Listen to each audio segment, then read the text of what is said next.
সুপ্রিয় দর্শক মণ্ডলী, এই মুহূর্তে যারা আমাকে রাজ টিভির পর্দায় দেখছেন, সবাইকে আমন্ত্রণ জানাই বাংলাদেশ রিউমাটোলজি সোসাইটি দ্বারা আয়োজিত রাজ টিভির নিয়মিত আয়োজন ফ্রাইডে নাইট উইথ রিউমাটোলজিস্ট এবং আজ ৮৩তম পর্ব।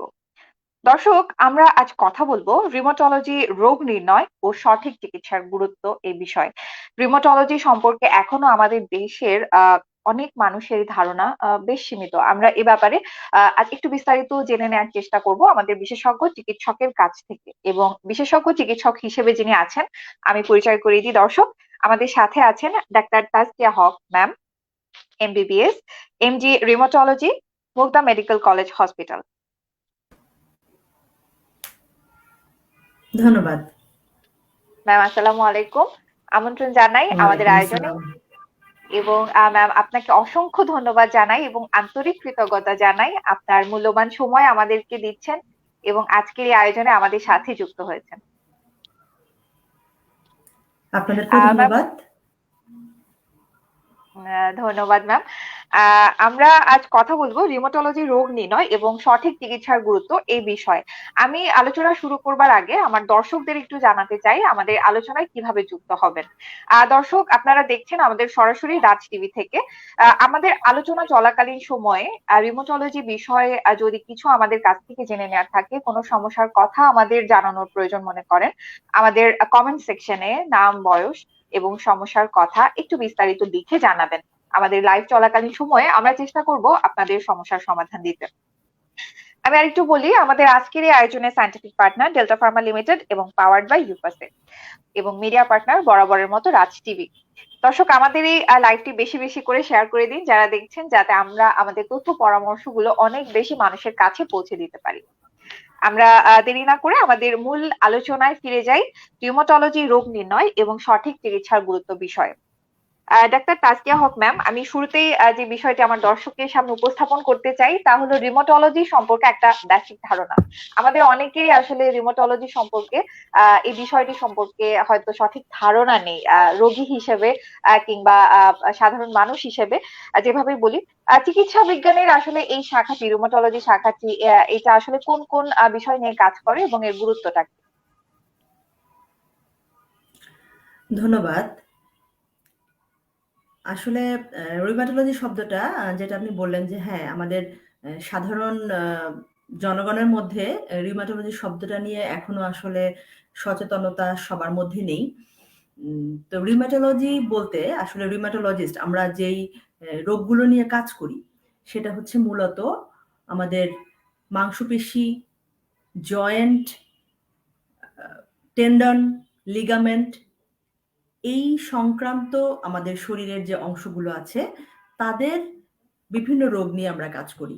আমরা খুব স্বাভাবিকভাবে যদি বলি, বিভিন্ন গিরায় ব্যথা, শরীরের বিভিন্ন স্থানে ব্যথা এবং কোনো কোনো ক্ষেত্রে এই ব্যথার সাথে অন্যান্য শারীরিক কিছু উপসর্গ থাকে।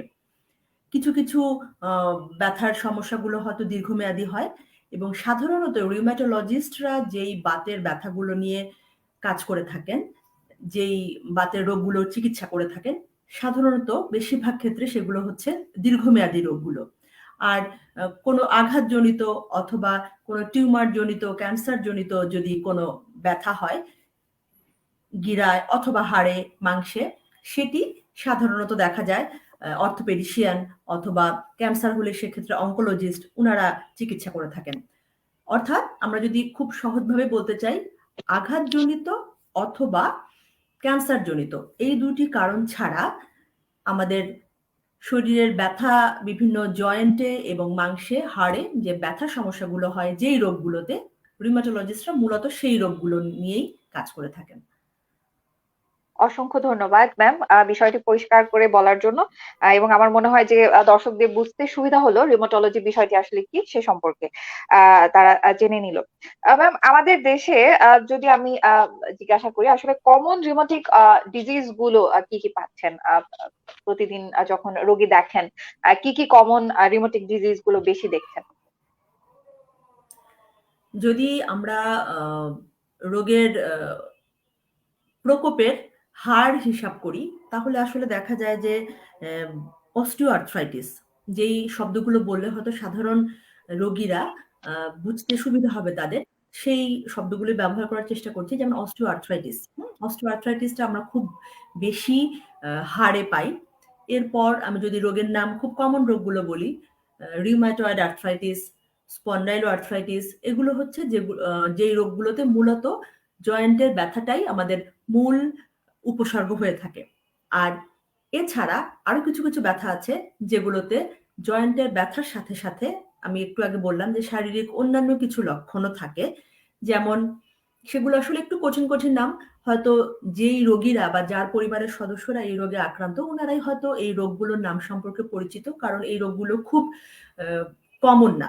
আশেপাশে খুব যে আমরা খুব ঘন, ঘন এই রোগগুলো দেখি তা না। তারা আসলে মেয়াদী আক্রান্ত হন, সেটা বিভিন্ন রকম জটিলতা থাকে। সেই রোগগুলোর মধ্যে আছে সিস্টেমিক লুপাস ইরাইথেমেটোসাস, যেটা এসএলই নামে পরিচিত, সিস্টেমিক স্ক্লেরোসিস, ডার্মাটোমায়োসাইটিস, পলিমায়োসাইটিস, বিভিন্ন রকমের ভাস্কুলাইটিস। এছাড়া আরো আমরা কিছু গিটের বাত, যেমন গাউট, বয়সজনিত বাত, বেশ কিছু আমরা অতিরিক্ত ব্যবহারজনিত টেন্ডিনোপ্যাথি, মানে টেন্ডনের বিভিন্ন সমস্যাগুলো পাই, যেগুলো হয়তো আমাদের মেকানিক্যাল কারণ হয়। বিভিন্ন আমাদের প্রতিদিনকার যে চলাফেরা, কাজ, সেই কাজের কিছু, আমাদের লাইফস্টাইলের কিছু প্রবলেমের কারণে গিটের ব্যথা হয়। তো এছাড়াও কিছু, কিছু সমস্যা আছে যে ক্ষেত্রে অনেক সময় দেখা যায় যে হয়তো রোগীর লক্ষণ ঠিক সরাসরি আমরা থাকে না। লক্ষণ ছাড়াও বয়স, রোগীর অন্যান্য ব্যথার সিমটম গুলো আমরা হয়তো যখন পরীক্ষা নিরীক্ষা করতে যাই তখন কিছু রোগ আমাদের সামনে চলে আসে। যেমন খুব কমন হচ্ছে একটি হাড় ক্ষয় বা অস্টিওপোরোসিস, যেটা মূলত একটু বয়স হলে হয়। আবার বাচ্চাদের ক্ষেত্রেও হয় রিউমাটোলজি রোগগুলো। যেমন এই যে আমরা আর্থ্রাইটিস বললাম, সেই একই জিনিসগুলো ছোট বাচ্চাদের হয়। সেই বাচ্চাদের ক্ষেত্রে আমাদের চিকিৎসা পদ্ধতি বা রোগ নির্ণয় পদ্ধতি হয়তো কিছু, কিছু পার্থক্য হয়। রিউম্যাটিক ফিভার, যদিও রিউম্যাটিক ফিভার আমাদের যতটা প্রচলিত পরিচিত শব্দ, এখন আসলে রিউম্যাটিক ফিভার রোগটার প্রাদুর্ভাব সেই তুলনায় কম। তার চাইতে বরং অন্যান্য আর্থ্রাইটিস গুলোই বেশি পাই আমরা। অসংখ্য ধন্যবাদ ম্যাম। দর্শক, আমরা জেনে নিলাম আমাদের আসলে কমন রিউমেটিক ডিজিজ গুলো কি কি, এবং সেই সাথে বিভিন্ন ধরনের রিউমেটিক ডিজিজ কি কি আছে। ম্যাডাম আমাদেরকে সে সম্পর্কে একটা কমপ্লিট ধারণা দিয়েছেন। ম্যাম, আসলে রিউমেটিক ডিজিজ তো অনেকগুলো, একটা দুইটা না, আহ, অনেক ধরনের রিউমেটিক অসুখ আছে। আমি যদি একটু ওভারঅল জানতে চাই যে এই যে রিউমেটিক অসুখগুলো আমরা বলছি বিভিন্ন কারণে হচ্ছে, তো এই বিভিন্ন কারণের মাঝে যদি কিছু কারণ আমাদের সামনে উপস্থাপন করতেন, আমার মনে হয় দর্শকদের একটু সুবিধা হতো পুরো বিষয়টি বুঝতে। আসলে এই প্রসঙ্গটা খুবই গুরুত্বপূর্ণ। কারণ যেকোনো রোগের ক্ষেত্রে রোগের পেছনের কারণটা জানা এবং সেই ব্যাপারে সচেতন থাকা আমাদের জন্য জরুরি। কিন্তু এই রিউমাটোলজিক্যাল যে রোগগুলো, অর্থাৎ এই ব্যথা সংক্রান্ত যে রোগগুলো, এগুলোকে আমরা প্রাথমিকভাবে ২ টা ভাগে ভাগ করতে পারি। কিছু হচ্ছে মেকানিক্যাল ব্যথা। মেকানিক্যাল ব্যথা বলতে বোঝায় যেহেতু আমাদের শরীরের বিভিন্ন জয়েন্ট, হাড়, মাংস, এগুলোর নড়াচড়ার মাধ্যমে আসলে আমরা দৈনন্দিন চলাফেরা, আমাদের দৈনন্দিন কাজগুলো করি। অর্থাৎ এটা একটা মেকানিক্যাল স্ট্রাকচার। এই আমাদের চলাফেরা, অতিরিক্ত চলা বা অতিরিক্ত ব্যবহার, এর কারণে অথবা বয়সে জনিত ক্ষয়, এর কারণে কিছু, কিছু ব্যথা হয়, যেগুলোকে আমরা মেকানিক্যাল ব্যথা বলি। সেই সব ক্ষেত্রে কারণগুলো একরকম। আর কিছু আছে যেগুলোকে আমরা বলি ইনফ্ল্যামেটরি ব্যথা, অর্থাৎ প্রদাহজনিত ব্যথা। যে ব্যথাগুলো দেখা যায় চলাফেরার সাথে সম্পর্কিত না, বা বেশি কাজ করলে ব্যথা হচ্ছে সেরকম না। বরং উল্টোটা, দীর্ঘক্ষণ বিশ্রাম থাকার পর, ঘুম থেকে ওঠার পর ব্যথার প্রকোপগুলো বেশি হয়। জয়েন্ট গুলো, মাংসপেশিগুলো আড়ষ্ট মনে হয় স্বাভাবিকভাবে খুলতে, বন্ধ করতে, নড়াচড়া করতে অসুবিধা হচ্ছে, বিশেষ করে দীর্ঘক্ষণ বিশ্রাম থেকে ওঠার পর। সেগুলো হচ্ছে আসলে প্রদাহজনিত বা ইনফ্লামেটরি ব্যথা। তো এখন যেগুলো আমি মেকানিক্যাল ব্যথা বললাম, অর্থাৎ আমাদের চলাফেরার সাথে সম্পর্কিত এবং আমাদের দৈনন্দিন জীবনযাত্রার সাথে সম্পর্কিত, সেই ব্যথাগুলোর জন্য আসলে কিছু সুনির্দিষ্ট কারণ বের করা যায়, যেগুলো আসলে আমরা যদি মাথায় রাখি তাহলে হয়তো সেই ব্যথাগুলো থেকে আমরা কিছুটা পরিত্রাণ পেতে পারি। সেক্ষেত্রে উল্লেখযোগ্য হচ্ছে আমাদের শারীরিক ওজন, বয়স, খাদ্যাভ্যাস, আমাদের দৈনন্দিন চলাফেরা, অর্থাৎ আমরা কতটুকু পরিশ্রম করি, কায়িক পরিশ্রম, কতটুকু আমরা দীর্ঘক্ষণ এখনকার আমাদের যে সেডেন্টারি যেটাকে আমরা বলি, দীর্ঘক্ষণ বসে থেকে কাজ করার প্রকোপ, তারপর খাবারের ব্যাপারে আধুনিক যে ধরনের আসলে আমাদের খাদ্যের অভ্যাস, সেগুলোর কারণে দেখা যাচ্ছে যে আমাদের ছোটবেলা থেকেই অধিক স্থূলতা, এমনকি অন্যান্য যেমন ডায়াবেটিস, হার্টের প্রবলেম, কিডনির প্রবলেম, হাই ব্লাড প্রেশার, সেগুলো থাকলেও দেখা যায় তাদের ক্ষেত্রে এসব মেকানিক্যাল ব্যথার একটা সম্পর্ক থাকে। সেহেতু আমরা সেক্ষেত্রে হয়তো বলতে পারি, যদি আমরা এই রিস্ক ফ্যাক্টর গুলোকে মেনে চলি, তাহলে হয়তো এই ব্যথাগুলো থেকে কিছুটা আমরা পরিত্রাণ পাবো। কিন্তু অন্যদিকে যেগুলো আমরা বললাম যে ইনফ্ল্যামেটরি ব্যথা বা প্রদাহজনিত ব্যথা, অর্থাৎ সেক্ষেত্রে যেটা হয়, আমাদের শরীরের যে রোগ প্রতিরোধ ক্ষমতা আছে, যার মূল কাজ হচ্ছে বিভিন্ন জীবাণুর বিরুদ্ধে কাজ করা। বাইরে থেকে যখন কোনো জীবাণু আমাদের শরীর ঢুকবে, তাকে অ্যাটাক করে তাকে মেরে ফেলা। দেখা যায় কিছু কিছু রোগ, যেগুলো আমাদের প্রদাহজনিত বাতের কথা বললাম, সেই রোগগুলো হচ্ছে আসলে অটো ইমিউন রোগ, অর্থাৎ আমাদের ইমিউন সিস্টেম, আমাদের রোগ প্রতিরোধ ক্ষমতার কিছু ব্যত্যয়ের কারণে, কিছু গোলমালের কারণে আমাদের শরীরের ভেতরকার বেশ কিছু কোষকে, বেশ কিছু অংশকে দেখা যায় আমাদের রোগ প্রতিরোধ যে ক্ষমতা, আমাদের যে ইমিউন সিস্টেম, সে বাইরের কোষ ভেবে ভুল করে তাকে অ্যাটাক করে। অর্থাৎ যখন জয়েন্টকে অ্যাটাক করে, এই প্রক্রিয়াতে তখনই আসলে আমাদের ওই প্রদাহজনিত বাতগুলো হয়। এবং এই বাতগুলোর ক্ষেত্রে আসলে ঠিক সুনির্দিষ্ট কোনো কারণ এখনো বের করা যায়নি, অর্থাৎ এমন কোনো কারণ বের করা যায়নি যে এই কাজগুলো না করলে এই রোগগুলো হবে।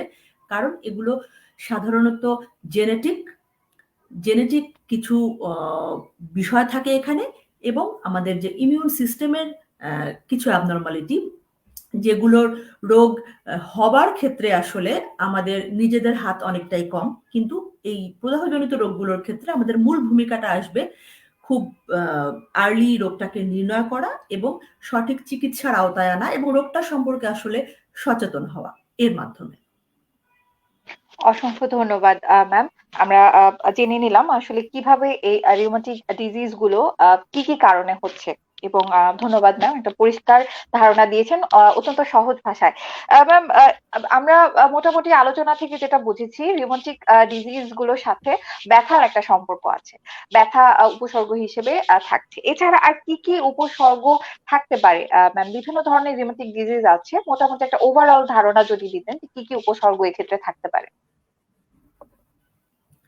আচ্ছা, সাধারণত আমি যেটা প্রথমে বললাম যে রিউম্যাটোলজি যে বিষয়টা, অর্থাৎ রিউম্যাটোলজিস্টরা কোন ধরনের বাতগুলো নিয়ে মূলত কাজ করেন, এটার জন্য আমাদেরকে আসলে এই যে ব্যথার ধরনটা সম্পর্কে একটু বুঝতে হবে। আমি যে ব্যাপারটা বললাম যে মেকানিক্যাল যে ব্যথাগুলো হয়, আমাদের দীর্ঘক্ষণ চলাফেরা, অনিয়ন্ত্রিত জীবনযাপন, এগুলোর কারণে যে ব্যথাগুলো হয় আমাদের, সেইগুলো কিন্তু আসলে আমরা চিকিৎসকদের ক্ষেত্রে দেখা যায় যে আমরা রিউমাটোলজি এবং ফিজিক্যাল মেডিসিন, আমরা সবাই এই রোগগুলোর চিকিৎসা করে থাকি। এবং যদি আঘাতজনিত কোনো ব্যথা হয়, সেক্ষেত্রে হয়তো আমরা অর্থোপেডিক্স, অর্থাৎ আমাদের যে হাড়ের যে সার্জন যারা, তারা সেক্ষেত্রে মূল চিকিৎসকের রোলটা প্লে করে থাকেন। তাহলে আমাদের একটু রোগীদেরকে বুঝতে হবে যে এই যে ব্যথার জন্য এতগুলো ভাগ কেন, রিউমাটোলজিস্টরা আসলে মূলত কোন ব্যথাগুলো নিয়ে কাজ করেন।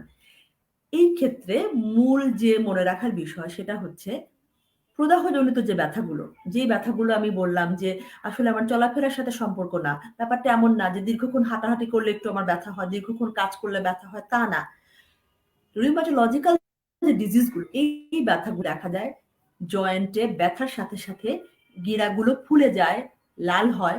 অনেক সময় হয়তো সাধারণ রোগীরা জয়েন্টে পানি আসে, এইভাবে ওনারা এই জিনিসটিকে ব্যাখ্যা করেন। কখনো দেখা যায় যে জয়েন্ট গুলো আড়ষ্ট হয়ে যায়, অর্থাৎ স্বাভাবিকভাবে উনি মুভ করতে পারছেন না, যেটাকে আমরা মেডিকেল ভাষায় স্টিফনেস বলি। তারপর সেই জয়েন্ট গুলো লাল হয়ে সাথে হয়তো জ্বর ভাব, হালকা জ্বর থাকতে পারে, এবং দুর্বলতা, শারীরিক অস্বস্তি, অর্থাৎ উনার ওজন কমে যাওয়া অথবা উনার খাবারের স্বাভাবিক রুচি, এগুলো কমে যাওয়া, ব্যথার সাথে এই উপসর্গগুলো থাকে। এছাড়া ব্যথার বাইরে যদি আমি বলি, যেমন আমি আরো কিছু রোগের নাম বলেছিলাম, সেই সব ক্ষেত্রে দেখা যায় একই রোগীদের ব্যথার সাথে শারীরিক একদম অন্যান্য উপসর্গ, যেটা হয়তো রোগীরা অনেক সময় বুঝতে পারেন না যে উনার এই উপসর্গগুলো ব্যথার সাথে সম্পর্কিত, মানে একই রোগের কারণে হচ্ছে। সেক্ষেত্রে কমন উপসর্গগুলো হচ্ছে আমাদের স্কিনে বেশ কিছু পরিবর্তন হয়, বিভিন্ন ধরনের র্যাশ বা চামড়ায় বেশ কিছু ধরনের সমস্যা থাকে, চোখে কিছু সমস্যা থাকে, কারো কারো ক্ষেত্রে হচ্ছে মুখের ভেতর ঘা হয়। তারপর দেখা যায় যে মাংসপেশি দুর্বল হয়, অর্থাৎ উনি হাত বা পা নাড়াচাড়া করে যে কাজ, ব্যথার সাথে হয়তো সেই মাংসপেশির দুর্বলতা উনি বোধ করছে, আলাদাভাবে মাংসে ব্যথা হচ্ছে। এই একই সাথে কারো কারো ক্ষেত্রে হার্ট, লাংস, ব্রেইন এগুলো আক্রান্ত হয়, এবং যখন হার্ট, লাংস বা ব্রেইন আক্রান্ত হয় তখন আসলে হার্টের অন্যান্য রোগীর ক্ষেত্রে যেই ধরনের সিমটম হয়, হয়তো বুকে ব্যথা হতে পারে, শ্বাসকষ্ট হতে পারে, লাংসের অন্যান্য রোগের ক্ষেত্রে যেই উপসর্গ হয়, কাশি, শ্বাসকষ্ট, এই জিনিসগুলো জয়েন্টের ব্যথার সাথে একই সাথে চলে আসে। এমনকি স্ট্রোক, হয়তো যখন নার্ভ আক্রান্ত হবে তখন হয়তো প্যারালাইসিস হতে পারে, ব্রেন স্ট্রোক হতে পারে, চোখে দেখতে সমস্যা হতে পারে। অর্থাৎ আমরা যখন দেখবো যে কোনো একজন রোগীর দীর্ঘমেয়াদী ব্যথা এবং ব্যথার সাথে উনার অন্যান্য আরো কিছু উপসর্গ আছে, তখন আসলে আমাদেরকে একটা রিউমাটোলজিক্যাল অ্যাসেসমেন্টে যেতে হবে। অর্থাৎ হয়তো উনার একই রোগ এই সবগুলো উপসর্গ তৈরি করছে। অসংখ্য ধন্যবাদ ম্যাম। আমরা মোটামুটি তাহলে বুঝতে পারলাম যে আসলে এই রিউমেটিক ডিজিজ গুলো যদি দীর্ঘদিন যাবত অনিয়ন্ত্রিত কিংবা চিকিৎসা ছাড়া থাকে রোগীগুলো, সেক্ষেত্রে অনেক ধরনের জটিলতা হতে পারে এবং ভয়ঙ্কর জটিলতা হতে পারে। এবার আপনার কাছ থেকে এবার একটু জেনে নেবো আসলে এই জটিলতাগুলো কি কি, একটু যদি বিস্তারিত জানাতেন। আসলে জটিলতাগুলো জানা খুব প্রয়োজন, কারণ জটিলতাগুলো জানলেই আসলে এর সঠিক চিকিৎসা নেওয়াটা যে কতটুকু গুরুত্বপূর্ণ সেটা রোগী এবং রোগীর আহ, পরিবারের লোকজন সেটা বুঝতে পারবে। আমি এক্ষেত্রে রোগী এবং রোগীর পরিবার দুই দুই পক্ষকে সমান গুরুত্ব দিচ্ছি, কারণ হচ্ছে রিউমাটোলজিক্যাল বেশিরভাগ রোগগুলো হচ্ছে দীর্ঘমেয়াদী, এগুলোর চিকিৎসা হচ্ছে সময় সাপেক্ষ। যেহেতু দীর্ঘমেয়াদী সেখানে অর্থের একটা ব্যাপার থাকে। তারপর হচ্ছে এই রোগগুলোর কারণে দেখা যায় যে আমাদের শারীরিক গঠনের কিছু পরিবর্তন হয়ে যায়, যেই জিনিসগুলো রোগীর মানসিক একটা বিশাল চাপের কারণ হয়।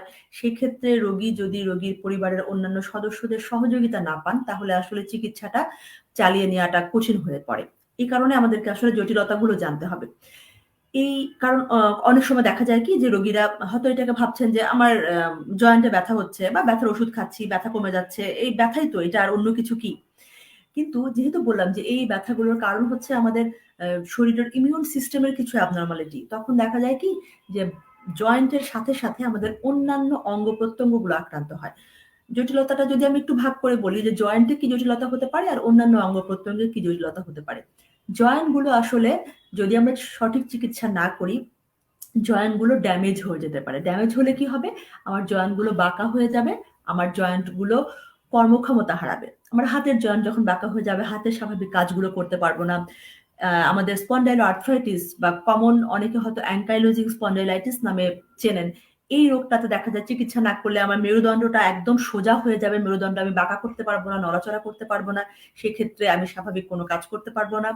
অর্থাৎ আমার জয়েন্ট গুলো স্বাভাবিক নড়াচড়ার ক্ষমতা এবং স্বাভাবিক আকৃতি হারাবে। এটা হচ্ছে আমার জয়েন্ট বা গিরার যে কমন জটিলতা। আর অন্যান্য রোগের জটিলতা যদি আমি বলি, এই রোগগুলোতে যেহেতু আমি বললাম আমাদের শরীরের ভেতরকার অন্য অঙ্গ প্রত্যঙ্গগুলো আক্রান্ত হয়, অর্থাৎ খুব কমনলি যেই কথাটা বললে রোগীরা বুঝতে পারেন যে আমার হার্টের প্রবলেম হয়, লাংসের প্রবলেম হয়, কিডনির আক্রান্ত হয়, ব্রেইনে আক্রান্ত হয়, আমাদের রক্তনালী আক্রান্ত হয়, একই সাথে আমাদের চোখ, দেখা যায় যে কারো কারো ক্ষেত্রে পেটের বিভিন্ন সমস্যা। অর্থাৎ এই রোগগুলো জয়েন্টের সমস্যার সাথে আমার শরীরের অত্যন্ত গুরুত্বপূর্ণ যে অঙ্গগুলো, আমাদের লাইফ সেভিং যে অঙ্গগুলো, সেগুলোকে আক্রান্ত করে, এবং সেগুলো যখন আক্রান্ত করে সঠিক চিকিৎসা না করলে আসলে আমাদের এই রোগগুলো থেকে জীবনহানির সম্ভাবনা আছে।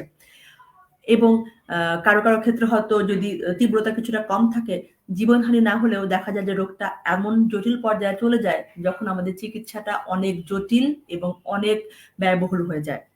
অর্থাৎ এই রোগটা এই কারণে রিউমাটোলজিক্যাল রোগগুলোর জটিলতাটা সম্পর্কে আমরা যখন প্রথমেই রোগটা সঠিকভাবে নির্ণয় করার পর রোগীকে আমাদের এডুকেট করতে হয়, অর্থাৎ আমরা যেটাকে বলি যে পেশেন্ট এডুকেশন। রোগীকে আমার বোঝাতে হয় যে ওনার এই রোগটা চিকিৎসা করাটা কেন গুরুত্বপূর্ণ এবং চিকিৎসা সঠিক না করালে পরিণতি কি হতে পারে, আর যদি সঠিক চিকিৎসার করা হয় তাহলে আসলে ওনার বাকি জীবনটা রোগটাকে সঙ্গী করে উনি কিভাবে পার করবেন। অসংখ্য ধন্যবাদ ম্যাম। সুতরাং আসলে পেশেন্ট কাউন্সেলিংটা এক্ষেত্রে খুব গুরুত্বপূর্ণ, এবং আমরা দর্শক জেনে নিলাম আসলে এই যে রিউমেটিক বিভিন্ন ডিজিজ গুলো আছে, এক্ষেত্রে অনেক সময় আসলে এই অসুখগুলো নিয়ন্ত্রণে না থাকলে জীবন নাশের সম্ভাবনা পর্যন্ত থাকে। ম্যাম সে বিষয়টি আমাদের জানালেন। সুতরাং আমরা আসলে এই অসুখগুলো নিয়ে হেলাফেলা করব না, এবং অনেক ক্ষেত্রে দীর্ঘমেয়াদী চিকিৎসার প্রয়োজন পড়ে। সুতরাং আমরা চিকিৎসা চালিয়ে যাব চিকিৎসকের পরামর্শ অনুযায়ী। ম্যাম এবার একটু চিকিৎসা প্রসঙ্গে জানতে চাই, এই রিউমেটিক ডিজিজ গুলোর চিকিৎসার ধরনটা কেমন? আচ্ছা, আমি চিকিৎসার প্রসঙ্গে যাওয়ার আগে একটু রিউমাটোলজিক্যাল রোগ নির্ণয়টা নিয়েও একটু কিছু বলতে চাচ্ছি রোগীদের বোঝার সুবিধার্থে। সেটা হচ্ছে এই রিউমাটোলজিক্যাল রোগগুলো যখন সঠিক ডায়াগনোসিসটা খুব ইম্পর্টেন্ট, কারণ দেখা যায় কি যে কাছাকাছি উপসর্গ নিয়েই একজন রোগের একটি বাতের সমস্যা, অন্যজন রোগের সম্পূর্ণ ভিন্ন রোগ। অর্থাৎ শুরুতেই সঠিক রোগ নির্ণয়টা আমাদের জন্য খুব গুরুত্বপূর্ণ। এবং খুব স্বাভাবিকভাবে শুনলে হয়তো কোনো কোনো ক্ষেত্রে এমনও দেখা যায় যে একই ওষুধ আমরা বিভিন্ন রোগে ব্যবহার করছি, একই ওষুধ বিভিন্ন বাতের রোগে ব্যবহার করছি, যেটা হয়তো রোগীদের মনে হতে পারে তাহলে তো এক্ষেত্রে ওষুধ হয়তো একটাই। কিন্তু আমাদের সঠিক রোগ নির্ণয়টা এই জন্য প্রয়োজন, যেহেতু আমি বললাম যে রোগটা দীর্ঘমেয়াদী, কোন রোগীর ক্ষেত্রে কোন রোগের ক্ষেত্রে আমরা কোন ওষুধটা কোন ধাপে ব্যবহার করব, কোন ডোজে ব্যবহার করব এবং কতদিন ধরে ব্যবহার করব, এই টোটাল চিকিৎসার প্ল্যানিংটা করার জন্য আমাদের সর্বপ্রথম প্রয়োজন হচ্ছে সঠিক রোগ নির্ণয়। অর্থাৎ এই ক্ষেত্রে আমরা খুব গুরুত্ব দেই রোগীকে রোগের নামটি জানতে হবে। এই রোগগুলো যেহেতু প্রথমে আমি বললাম খুব পরিচিত নামগুলো নয়, আমরা প্রথমে সঠিক রোগ নির্ণয়ের মাধ্যমে রোগীকে রোগের নামটি সহ আসলে এডুকেট করি। এক্ষেত্রে আমাদের বেশ কিছু ধরনের পরীক্ষা নিরীক্ষা লাগে। এটা শুধুমাত্র হয়তো গিটের বাত, কিন্তু এর জন্য আমাদের দেখা যায় যে সহজভাবে হয়তো মানুষ ভাবে যে জয়েন্টের ব্যথা বা ব্যথার সমস্যা, আমি এক্সরে করেই তো আমার রোগ ধরা পড়বে। কিন্তু এমনও অনেক গুলো বাত আছে যে ক্ষেত্রে হয়তো আমরা কোনো এক্সরে করার প্রয়োজন হয় না, বরং এক্ষেত্রে রক্ত পরীক্ষা আরো বেশি গুরুত্ব বহন করে। আমাদের রক্তের বেশ কিছু জটিল পরীক্ষা, সাথে সাথে বেশ কিছু কমন পরীক্ষা, যেগুলোর মাধ্যমে আমরা সঠিক রোগটা নির্ণয় করি। এরপরে সঠিক রোগটা নির্ণয়ের মাধ্যমে, অর্থাৎ উনার কোন বাতটি হয়েছে, কোন রিউমাটোলজিক্যাল রোগটি হয়েছে, এটা আমরা কনফার্ম করার পর আসলে আমরা চিকিৎসায় আসি। এবং চিকিৎসার ক্ষেত্রে আমরা কয়েকটা ধাপ আসলে আমাদেরকে মেনটেন করতে হয়।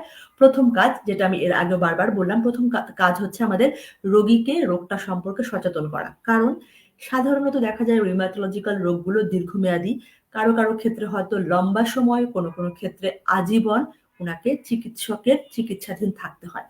ওষুধের ডোজ হয়তো এখানে কমবে বাড়বে, কখনো হয়তো উনার রোগটা সম্পূর্ণ নিয়ন্ত্রণে চলে আসলে আমরা কারো কারো ক্ষেত্রে ওষুধ আমরা একটা বন্ধের পথেও যেতে পারি। কিন্তু উনাদেরকে আমাদের প্রথম যেটা বোঝাতে হয় যে এই রোগটি হয়েছে মানে হচ্ছে আপনার রোগটি সারা জীবন আপনার সঙ্গী থাকবে। সঙ্গী মানে হলো হয়তো রোগের সিমটম থাকবে না, সঙ্গী থাকা মানে এতে আটকে ওঠার কিছু নেই। সঙ্গী থাকা মানে হলো যে রোগটা আপনার ভেতরে হয়তো রয়ে যাবে, কিন্তু চিকিৎসা তাহলে আমি কেন করব? চিকিৎসা করব আমি রোগটাকে নিয়ন্ত্রণ করবার জন্য। কারণ সঠিকভাবে রোগ নিয়ন্ত্রণ না করলে যে জটিলতাগুলো আমি বললাম, সেই জটিলতাগুলোর দিকে চলে যেতে হবে। আর যদি আমরা সঠিক রোগটা নির্ণয় করে সঠিক চিকিৎসার মধ্যে নিয়মিত থাকতে পারি, তাহলে একজন রিউমাটোলজিক্যাল রোগে আক্রান্ত রোগী স্বাভাবিক সব কাজই উনি করে যেতে পারেন, কিন্তু উনাকে চিকিৎসকের তত্ত্বাবধানে থাকতে হবে। এবং এক্ষেত্রে ঔষধের সাথে সাথে রোগীদেরকে আমাদের এটাও বলতে হয় যে এই ওষুধগুলো আসলে বিভিন্ন ধরনের আছে, বিভিন্ন ধাপে আমরা ব্যবহার করি, এবং এই ওষুধগুলোর ক্ষেত্রে ডোজ অ্যাডজাস্টমেন্টের একটা ব্যাপার আছে। কারো কারো ক্ষেত্রে হয়তো বেশি ডোজে শুরু করে কম ডোজে যেতে হয়, কোনো কোনো রোগের ক্ষেত্রে কম ডোজ থেকে বেশি ডোজে যেতে হয়। এবং যেহেতু বিভিন্ন ধরনের জটিল ওষুধ ব্যবহার করতে হয়, সেই ঔষধগুলোর পার্শ্ব প্রতিক্রিয়ার একটি ঝুঁকি থাকে, এবং সেই কারণে আমাদেরকে নিয়মিত বিরতিতে রোগীদেরকে ফলো আপে আসতে বলতে হয়।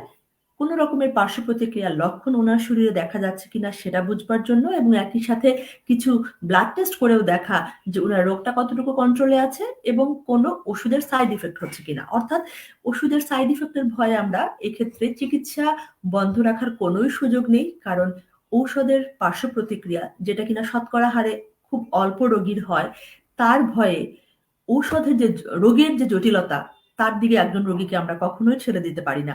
সেহেতু আমাদেরকে রোগীর ক্ষেত্রে, আমি আবার বলছি যে রোগী এবং রোগীর আত্মীয় স্বজনদের সঠিক কাউন্সিলিং, অর্থাৎ হচ্ছে উনার রোগটা, রোগের যে চিকিৎসাটা, এই চিকিৎসার যে ধরনটা একটু যে ভিন্নতা আছে অন্য অনেক রোগের থেকে, এই বিষয়গুলো বোঝাতে হয়। এবং আরো যেহেতু চিকিৎসার ব্যাপারে বলতে বলা হলো, এখন আসলে বেশ কিছু বছর, কয়েক দশক আগেও আসলে রিমাটোলজিক্যাল রোগগুলো খুব অল্প কিছু হাতে গোনা ঔষধ ছিল, যেগুলো আসলে আমাদেরকে খুব আশানুরূপ ফলাফল দিত না। কিন্তু এখন গত 1-2 দশকেই এই ব্যাপারে চিকিৎসার অনেক উন্নতি সাধন হয়েছে। এবং সবচাইতে খুশির ব্যাপার যেটা, যে এমন মোটামুটি সবগুলো চিকিৎসাই আমাদের দেশে থেকেও আমরা ওই যে চিকিৎসাগুলো আন্তর্জাতিকভাবে বৈজ্ঞানিকভাবে স্বীকৃত, সেই চিকিৎসাগুলোই আসলে আমরা রিউমাটোলজিস্টরা রোগীদেরকে দেওয়ার চেষ্টা করে যাচ্ছি। এবং সেই ঔষধগুলোও, সেই পরীক্ষা নিরীক্ষাগুলোও আমাদের দেশে খুব ব্যাপকভাবে না হলেও আমাদের দেশে এখন অ্যাভেলেবেল আছে। হয়তো কারো কারো ক্ষেত্রে অর্থটা এখানে একটা বাধা হয়ে দাঁড়ায়, যেহেতু দীর্ঘমেয়াদী চিকিৎসার ব্যাপার। এই কারণেই আমি বললাম যে রোগীদের ঔষধের চিকিৎসার সাথে সাথে উনাদের স্বাবলম্বী হওয়া এবং ওনার পরিবারের সদস্যদের সহযোগিতা আসলে চিকিৎসার ক্ষেত্রে খুবই গুরুত্বপূর্ণ। অসংখ্য ধন্যবাদ ম্যাম। এবং খুব চমৎকার একটি কথা বলেছেন। আমাদের দেশে যে বিশ্বমানের সেবা পাওয়া যাচ্ছে, সেটা সীমিত পরিসরে হলেও এই ব্যাপারে আমার দর্শকদেরকে জানানোর জন্য ম্যাম আন্তরিক ধন্যবাদ। এবং দর্শক, আসলে আমরা ম্যামের কথায় যে বিষয়টি বুঝতে পারলাম, রিউমাটোলজিক্যাল যে ডিজিজ গুলো আছে, সেক্ষেত্রে রোগ নির্ণয় এবং সঠিক চিকিৎসা এবং সেই সাথে চিকিৎসাটা চালিয়ে যাওয়া, এবং ম্যাম যেটি বললেন যে পেশেন্ট কাউন্সেলিং খুব গুরুত্বপূর্ণ। এবং শুধু পেশেন্ট নয়, পেশেন্টের যারা আত্মীয় স্বজন আছেন বা কাছের মানুষ, তাদের আসলে এই কাউন্সেলিংটা তাদের ক্ষেত্রেও গুরুত্বপূর্ণ। ম্যাম, আমরা আমাদের আয়োজনের শেষ পর্যায়ে। আমরা শেষ করবার আগে আমাদের আজকের এই পুরো বিষয়টি নিয়ে যে কথাগুলো বলেছি, ম্যাম, এই কথার বাইরে কোনো কিছু যদি অ্যাড করতে চান কিংবা আমার দর্শকদের উদ্দেশ্যে কিছু যদি বলতে চান, ম্যাম, আমরা সেই কথাগুলো জেনে নিব আপনার কাছে।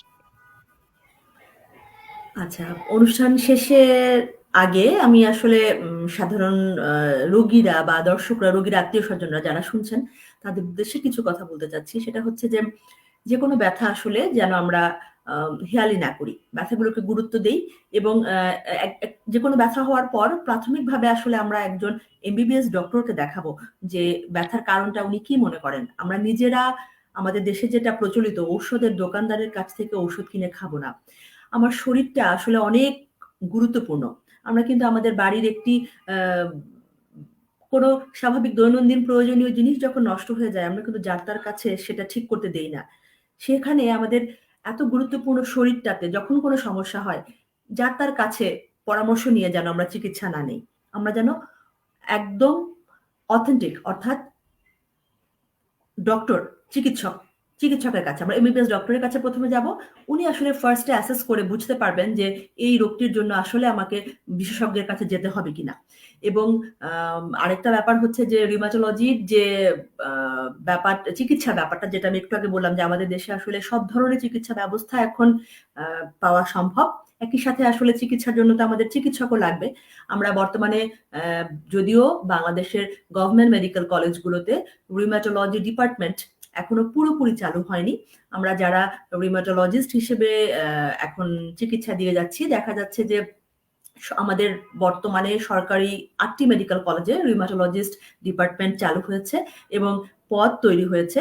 তবে সেই পদগুলোতে এখনো পুরো দমে আমাদের নিয়োগ আসলে এখনো সম্পন্ন হয়নি, যে ব্যাপারে আসলে আমি এই অনুষ্ঠানের মাধ্যমে ঊর্ধ্বতন কর্তৃপক্ষের দৃষ্টি আকর্ষণ করছি। কারণ সারা দেশের রোগীদেরকে যদি চিকিৎসার আওতায় আনতে পারি, তাহলে আমাদেরকে আসলে এই চিকিৎসাটাকে ঢাকার বাইরে সারা দেশে ছড়িয়ে দিতে হবে। আমরা যারা পাশ করে এই রোগীদের চিকিৎসার জন্য জ্ঞান অর্জন করেছি, সেই জ্ঞানটিকে সাধারণ মানুষের সেবায় কাজে লাগানোর জন্য। ধন্যবাদ সবাইকে। অসংখ্য ধন্যবাদ ম্যাম, চমৎকার কিছু কথা বলেছেন। দর্শক, আমাদের জীবন একটাই, আমরা যেমন আমাদের প্রিয় কোনো বিষয়, প্রিয় কোনো বস্তু আমরা আসলে হেলাফেলা করি না, যত্ন নিই, ঠিক তেমনি আমাদের এই জীবনের জন্য সব থেকে যে গুরুত্বপূর্ণ বিষয় সেটা হচ্ছে সুস্থ থাকা। এবং সুস্থ থাকতে গেলে আমাদের যে শরীরের প্রত্যেকটি অঙ্গ প্রত্যঙ্গের যে যত্ন নেওয়া প্রয়োজন, সেই যত্নগুলো নিব আশা করছি। এবং সেই সাথে আমাদের আজকের এই আয়োজনে এতক্ষণ সময় দিয়েছেন আমাদের আজকের গেস্ট এক্সপার্ট ডাক্তার তাসকিয়া হক ম্যামকে আমি আবারও আন্তরিক ধন্যবাদ জানাতে চাই ম্যামের মূল্যবান সময়ের জন্য। আমার দর্শক এতক্ষণ যারা আমাদের সাথে ছিলেন সবাইকে ধন্যবাদ জানাই আমাদের আয়োজনের পুরোটি দেখার জন্য। দর্শক দেখছিলেন ফ্রাইডে নাইট উইথ রিউমাটোলজিস্ট, এবং আমরা আজ কথা বলেছি রিউমাটোলজি রোগ নির্ণয় এবং সঠিক চিকিৎসার গুরুত্ব এই বিষয়ে। দর্শক, আমাদের আয়োজনের scientific partner delta Pharma limited এবং পাওয়ার্ড বাই ইউপাসিড। পরবর্তী আয়োজন দেখার আমন্ত্রণ জানিয়ে আজকের এই আয়োজন এখানেই শেষ করছি। আমি doctor Shamin Nahar Swarna. You are watching Raj TV, Jagorone, Bangladesh. Please subscribe our channel.